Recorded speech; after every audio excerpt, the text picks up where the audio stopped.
Мокимы apie tai, kaip teisingai vystyti MLM verslą. Это обучение, как правильно надо развивать MLM бизнес.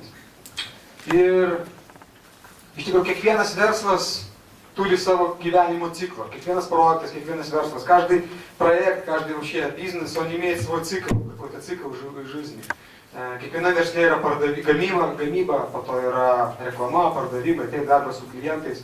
В каждом бизнесе есть такие вещи, как, например, производство, есть реклама, есть работа с клиентами, есть продажи. Ir žinoma, MLM verslas irgi turi savo ciklą, pagal kurį reikėtų tokia veiksmų seka, kurią reikėtų daryti tam, kad jūsų verslas sėkmingai vystytųsi.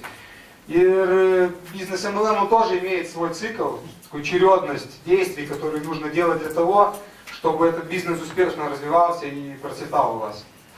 Ir aš dabar pamėginsiu jums parodyti tai trumpa schema, būtent tai, kaip reikėtų ir kokiu eiliškumu ką daryti, tą darbų seką, kad jūsų verslas сėkmingai и стабильно выступит. Сейчас я коротким таким схемой тоже попробую показать вам ту чередность, которую надо было бы соблюдать для того, чтобы ваш бизнес быстро, успешно и стабильно развивался. Jūs pradėti dalintis savo įspūdžiais, savo результатais ir pasakoti apie tai kitiems.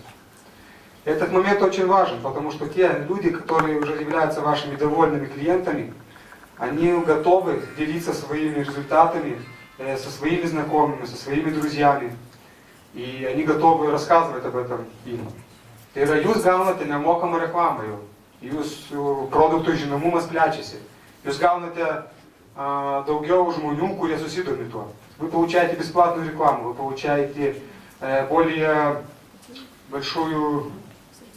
более большое количество людей знает про ваш продукт. Это батя, ir jisai pasakoja žmonėms, kandidatams, kurie vėliau tampa klientais, patenkintais klientais ir partneriais.